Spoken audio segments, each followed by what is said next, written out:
Welcome to Why Knowledge Matters. Welcome, Professor Dr. Sharma. Great to have you back on our show. Thank you. Today, you will be talking about a very special and profound book that you have written in 2019, and the title is called An Accidental Theodicy. It's a brilliant book according to very well established writers, and I'm very curious, what is an accidental theodicy, or can you just simply start with what is theodicy and why did you put together accidental with theodicy? Yes, well, what happened was that after I had submitted the book to the publishers, and after they had accepted it for publication, we were trying to find the proper title for the book. And the first title which we came up with was The Accident. The idea behind that was that this book actually deals with an actual accident I suffered, in which I broke my knee. And so a part of the book, I think a third of the book, is only a description of what happened after that accident, how things unfolded, and ultimately how I recovered from the accident. The main part of the book deals with the questions this accident raised for me. Now, the most common form in which this question is raised is why me? Why did this happen? Why did this thing happen? Why did this thing happen to me? But before I come to that, let me complete the explanation of the title of the book. We found, however, that there were already some books with this title, The Accident, including a famous book by Elie Wiesel. Then we thought we could call it Theodicy. Now the question, of course, is what is theodicy? Theodicy is that branch of philosophy which tries to reconcile the existence of suffering in the world with the existence of God. The argument basically goes as follows. God is said to be omniscient and omnipotent and omnipresent. And God is said to love us and to be compassionate. So God knows how we are suffering. And God has the power to remove that suffering. Then why does He not do it? Why do we have suffering in life, given a benevolent God? So this is the central question, in a sense, of a branch of, you might say, as a branch of humanistic philosophy. This whole discussion, or rather, in any discussion of this type, and similar discussions are covered by the term theodicy. From theos, God, and then trying to adjust the existence of God to the fact of suffering. Now, if we gave it the title of theodicy, then it would give the impression that it is an academic book on the discussion of theodicy. Because almost every major thinker in Christianity has dealt with this issue. Because the issue basically questions the existence of God. And Christianity, being based on God, then has to deal with this. Famous people like Augustine, Aquinas, all discuss this issue. So finally we decided to call it an accidental theodicy. The accidental part of it makes it personal. There was an accident as a result of which I was led to these reflections on the existence of suffering in the world. Hence the title of the book, An Accidental Theodicy, because all the other titles we considered, like An Accident or The Accident and Theodicy, ran into certain difficulties. So this explains the title. Can you explain us what made you write the book and how it changed your scholarly work and your life as a human being, if at all? Okay. I think you have three questions there in one. Why did I write the book? That is the first question. The second is, how did it change my work as a scholar? And the third is, how did it change my life? So let me answer the second one first. It did not change my work as a scholar in any major way. I kept on doing the work which I had been doing before that. So let me now turn to the other two parts of the question. Why did I write the book? I wrote the book as a way of coming to terms with what had happened.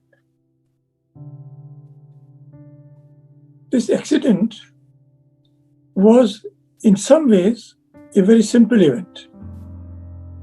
It happened in Montreal. It happened in the summer. And it happened because at a junction in front of the university, perhaps I should say at a crossing, I was hit by a moving vehicle, which broke my knee. Now, every year in summer, the number of road accidents goes up. The number of road accidents in Montreal. Because more people are on the streets, more people are driving cars, more people are driving bicycles. So, from a certain point of view, it was a very uneventful event. A kind of an expected thing to happen in Montreal. It was not very grave ultimately.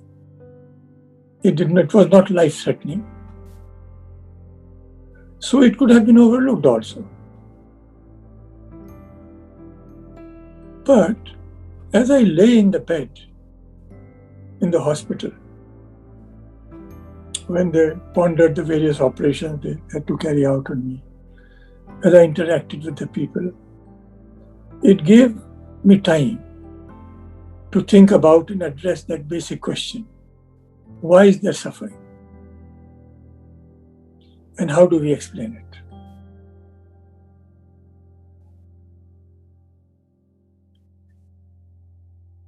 Now,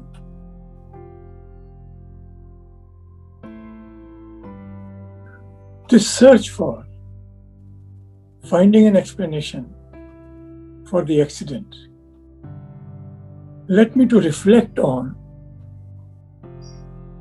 the limited knowledge of theodicy I had as a result of being interested in the philosophy of religion. Because almost all self-respecting books on philosophy of religion carry a chapter on theodicy. And then I thought this was worth putting down on paper.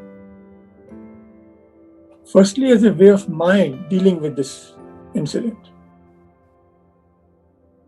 And secondly, as something from which others in a similar situation may, in some as yet undetermined way, benefit. So I wrote it up and I sent it to the publisher, to an academic publisher. I did not expect that the manuscript would be accepted. To be quite frank, but I sent it anyway, expecting a rejection as too personal and not academic enough. But I was surprised when I received the acceptance.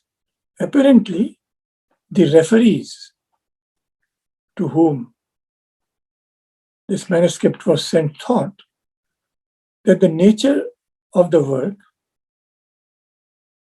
was such that it could be included in formal discussions of theodicy. And maybe the fact that I had given it a personal angle, thereby making it more human, may have appealed to some readers of the manuscript.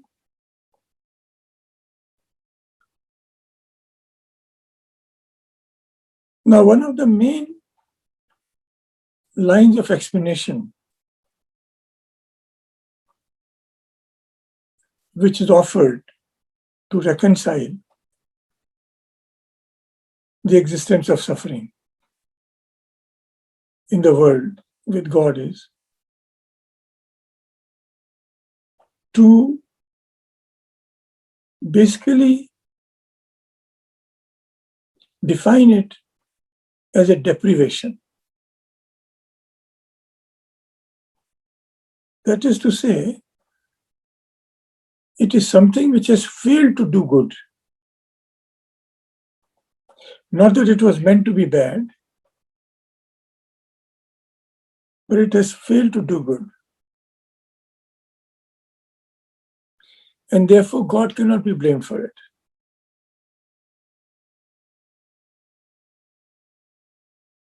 I mean, we human beings can mess up things, as it were. Another line is a further extension of this, that the purpose of suffering is soul-making. In dealing with such challenges in life, we develop our character.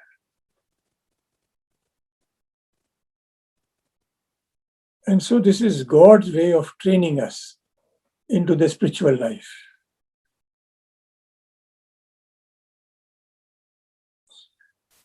A more common approach, especially in philosophical circles, is to attribute suffering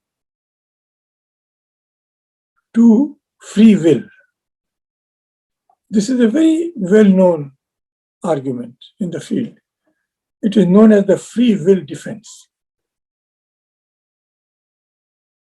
The point of this argument is, as I see it, the main point, that God is all-powerful and benevolent and compassionate and knows our suffering. But God also wants our devotion to God to be purely voluntary. The word commonly used for this position is that God wants our uncoerced faith. Now, this coercion need not be physical. It can be mental, but it can also be evidentiary.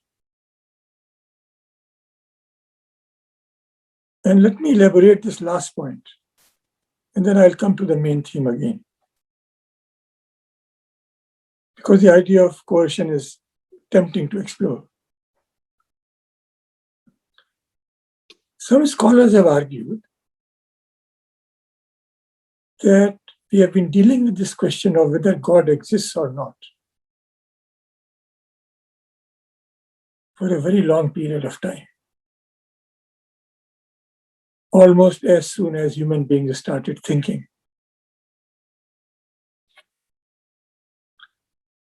And despite this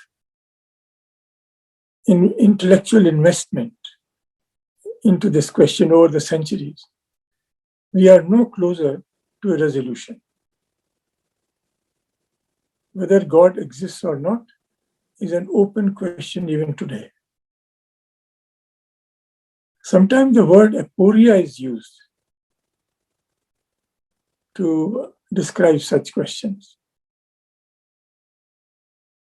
which evade resolution. Okay. Now, some theologians have argued that this is precisely as things should be. Because if we had evidence either way, that God exists or does not exist, our choice will not be genuine. It would have been coerced by evidence.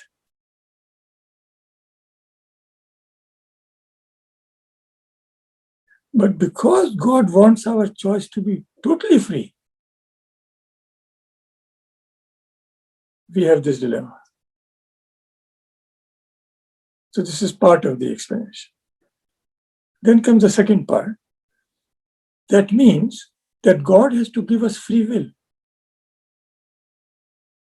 Otherwise, we are automatons. And God does not want our devotion of automatons. If we have free will, if we are given free will,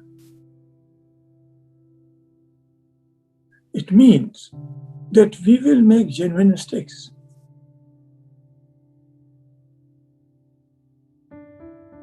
Or rather, that we will genuinely make mistakes. So even though God is omnipotent, God withdraws his power and enables us to possess free will. And because we have free will, we mess things up. And that is where suffering comes into the picture.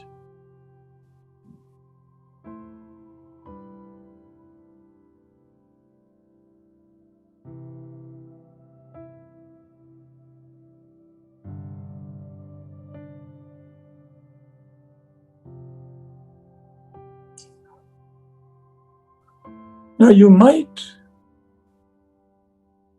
if I might read your mind at this moment, you might be wondering that Professor Sharma comes from India and they have an explanation of suffering.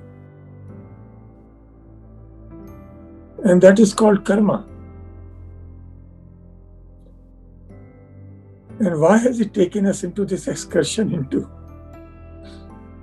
Western thought when he could easily have addressed or why has he gone into an excursion into Western thought when he could easily have invoked ideas from his own background, which I did.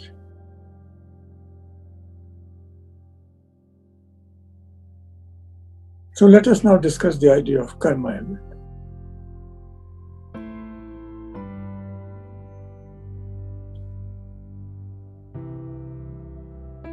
The idea of karma is associated with another idea, that of rebirth.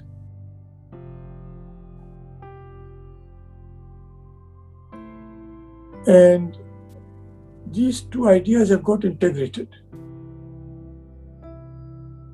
So the idea is that what happens to us in life is not the result of what God is doing or what other factors are doing. It is the result of our own actions, but performed in an earlier life. It's like the idea of rebirth and of karma may be explained with the help of our normal life. Each life is connected to each other. That way, one day of our life, let us say today, is connected to the next. Let us say tomorrow. What happens to us tomorrow depends to a great extent on what we are doing today. If we overeat today, the effect of that act will not manifest itself today so much as tomorrow.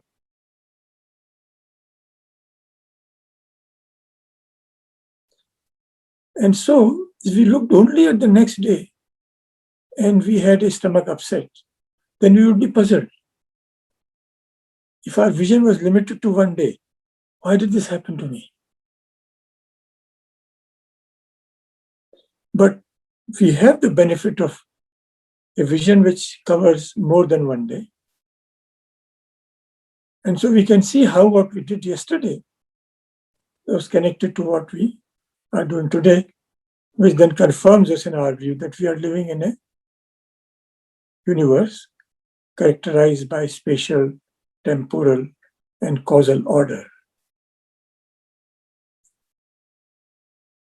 So this is how the idea of karma tries to explain what happens to us, not in terms of agencies outside us, but with us, ourselves as the agents.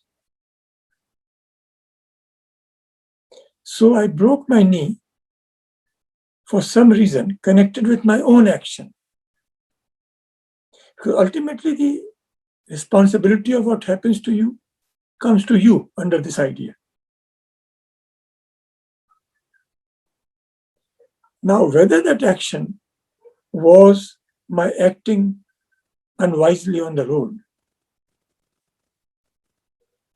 not waiting sufficiently long for the light to change, or whether it was the result of such karma I performed in last life, for which I had to suffer. Maybe I broke somebody else's leg or something like that. These are the issues which come up, even when we are using the doctrine of karma. But you can see the shift in perspective from God to the human being.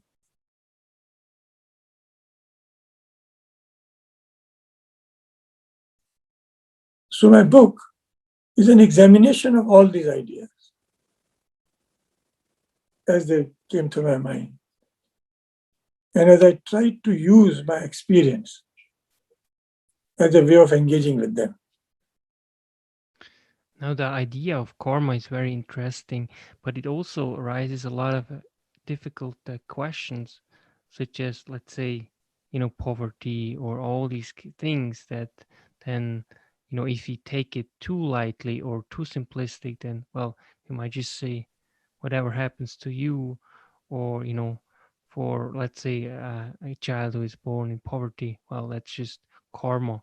But obviously it's not as simplistic. Can you give us some example that it might not be as simplistic as I just put it?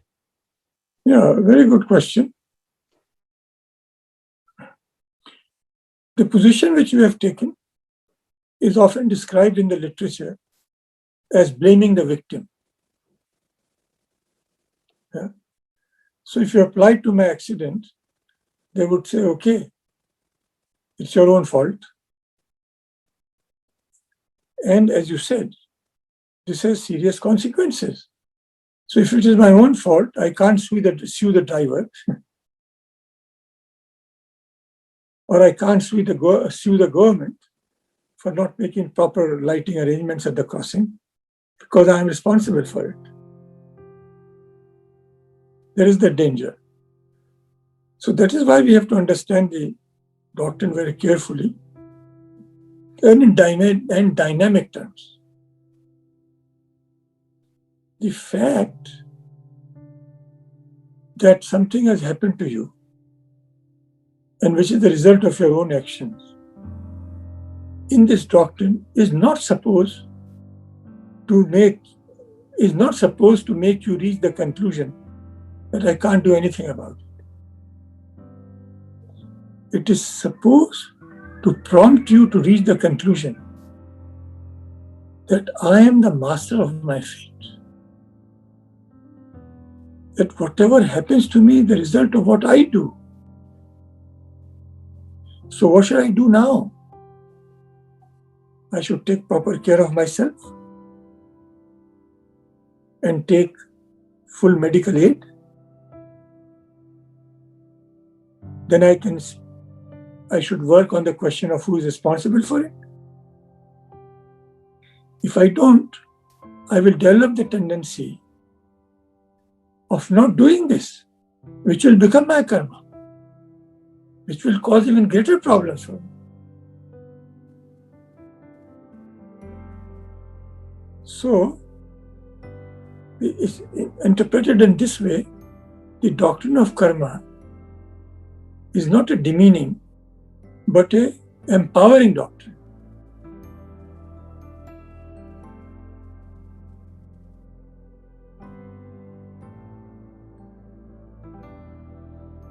The question you have raised is a very important one, because if you push it further, then you can go to the point of saying, well, if somebody is dying of hunger, that is person's own karma.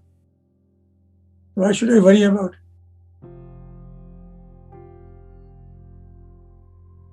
Right? He's responsible for it. According to the doctrine of karma, the consequence of this action would be that when in future or in the next life you are going hungry, others will go past you with the same idea in their mind that he is suffering from his own karma.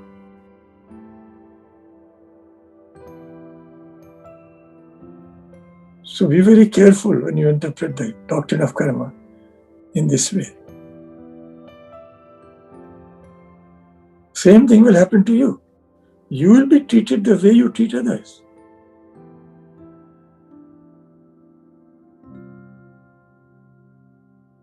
What you do to others is what will happen to you.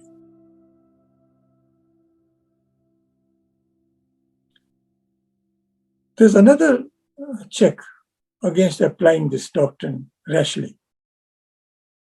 And that is the concept of duty in Hinduism.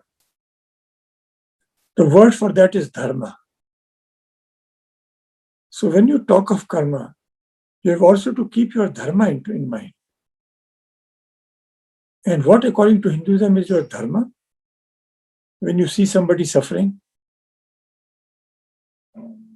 your dharma is to go to the aid of that person.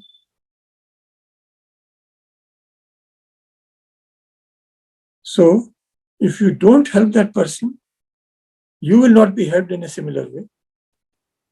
And you will also be failing in your duty.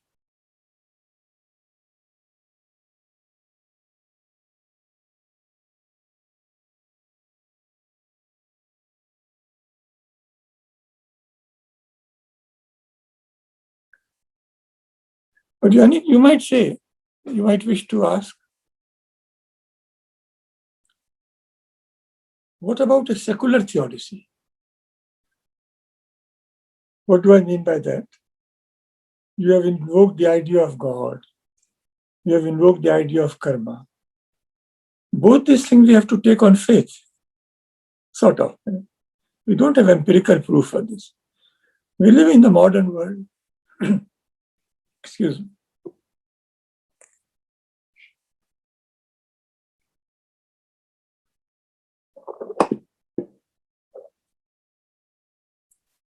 It's a world of science and technology. What recourse do we have when we face the question, why me? Interestingly, the answer is statistical. If I was not a theology, beg your pardon, if I'm not a student of religion or theology or philosophy, if I happen to be, like many other fellow Indians, a scientist, or let's make it even more relevant, a statistician, I would have said to myself, now, every year, so many people are hit by cars in Montreal. Let us say 3%. Now, what has happened is that I have become one of those 3%.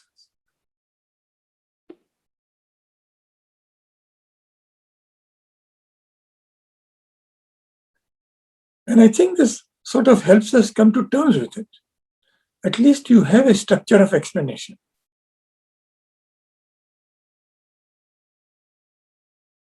And so I'm filling in the statistic, sort of.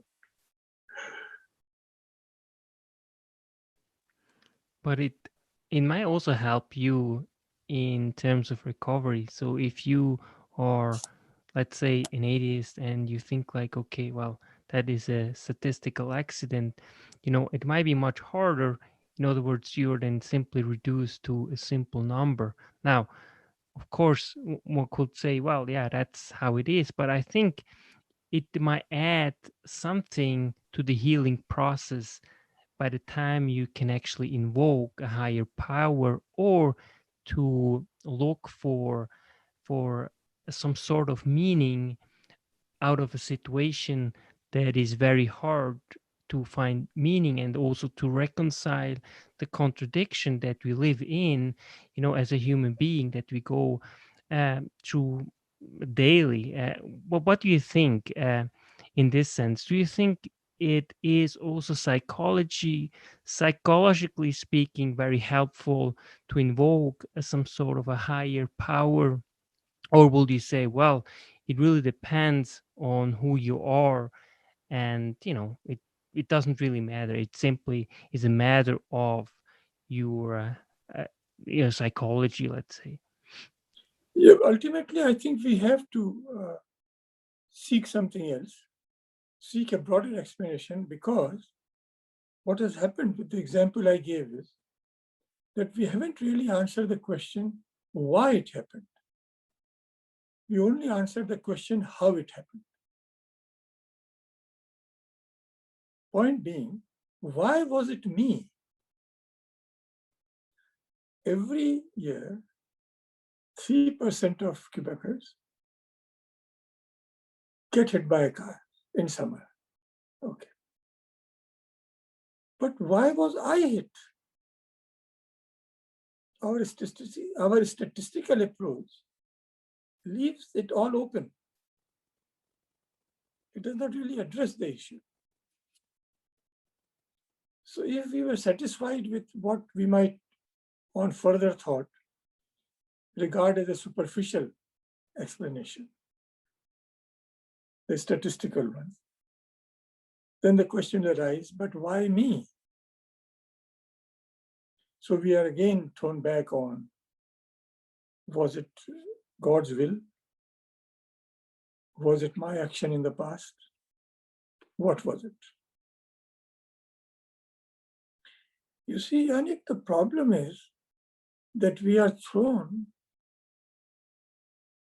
into this arena of lived existence by the accident of our birth, or by the event of our birth. But we are not told the rules.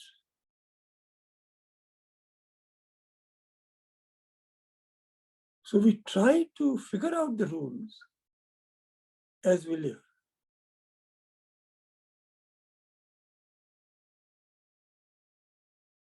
So there are two sides to what is going on. Things are happening to us, and that is one stream. There are two streams flowing.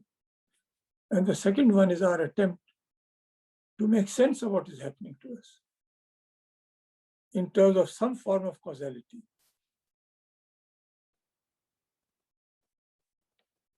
Because otherwise, we'll be living in a random world in which anything can happen to anybody at any time, theoretically.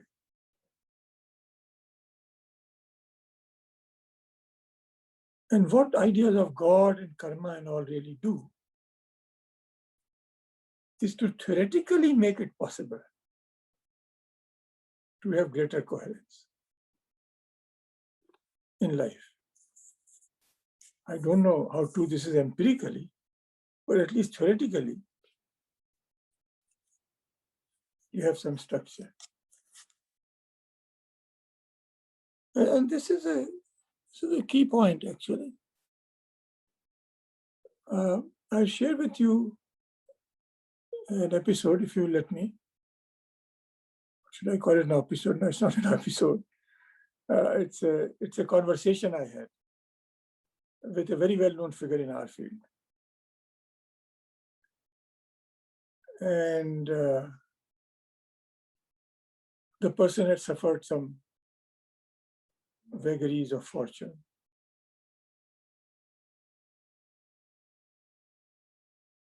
And she had lost her children. So she asked me, she was a Western woman, and we were discussing these issues. So she asked me, what do you people have to say on this? And I told her a story, which I can repeat for you if you like later on. The story illustrates the working of the doctrine of karma. So at the end of the story, she said to me, I think I would rather feel guilty than helpless.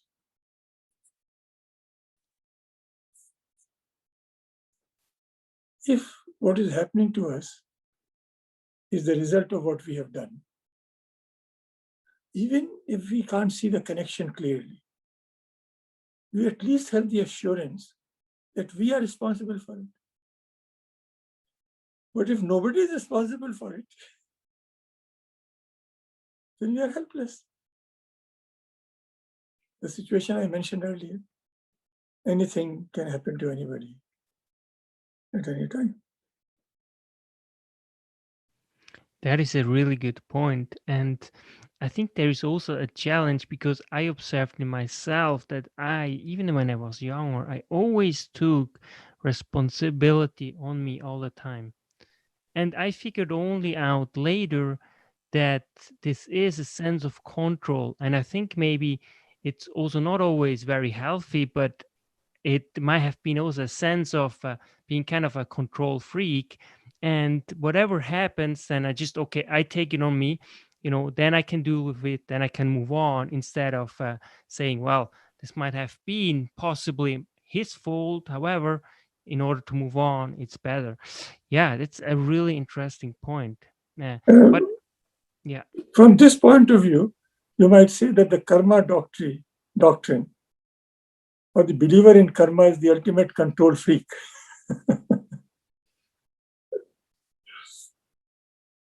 So true. In modern terms. So the use of the doctrine of karma in a spiritual context, in a religious context, is not just to explain what happens to us. It is also to instill the idea in us that if you want to achieve salvation or freedom from being caught up in an addictive cycle of any kind, after all, being born again and again is often viewed in Hinduism as an addictive cycle. You don't have desires, or desires have you. You want to achieve them and you go on being reborn. So if you want to be free from this also, then it is up to you. And you can start making efforts to achieve that freedom. And the doctrine of karma will ensure that it will produce its proper result. over time. It might take a few lives. How did it change yourself, your life? Did you do anything differently after the accident? Yeah, it's a very good question. And this is the third part of the question you originally asked me. Huh? And let me address it. Before the accident, I did not have a specific doctrine to explain suffering. But I had thought that we probably have a reasonable explanation of it in our religions and philosophies. But after this accident, and even more after the accident, after engaging with the various explanations in search of an answer to the question, why did it happen?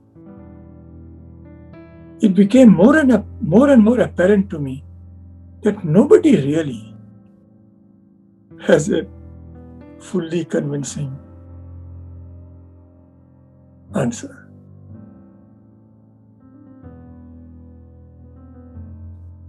And this even led to me to question the nature of life. Now you might think that this is a big leap. So let me explain how.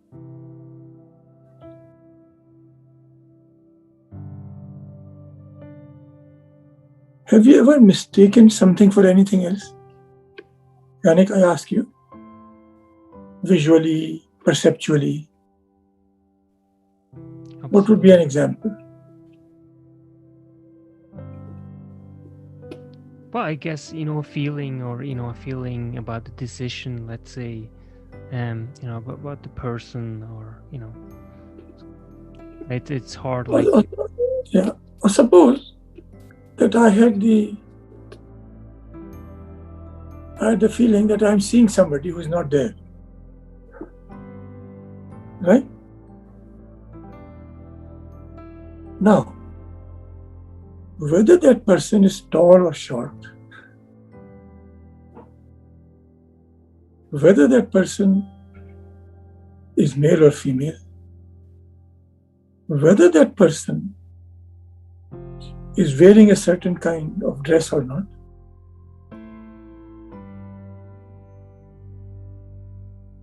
will have nothing to do, or very little, if at all, anything to do with the person in reality. Let us take an extreme example. Two people have been in love. They have led a very happy life for 20 years. And then they have a bitter divorce. And one day, the husband is sitting and suddenly feels as if he has seen his wife arrive. He's thinking about the past and so. So the wife arrives. Now, he has not seen her for years now, but she arrived. How she's looking, what she's wearing, all this.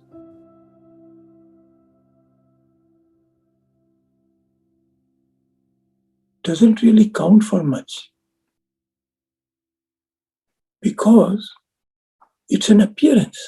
Okay, so you have this lovelorn husband long after the divorce, and he's reflecting on the past, and he suddenly has this feeling that his wife is there standing before him. Now, because the image of the wife is an appearance, how does it matter if she has a red gown on or a blue gown? Right? Or whether she looks aged now or has the same looks. because it is all an appearance. And now comes the clincher. An appearance is under no obligation to be consistent. The wife, as she is actually, is under an obligation to be consistent. The reality is under an obligation to be consistent, not an appearance. When we stand before a convex or a concave mirror, our appearance can get distorted, but it's an appearance.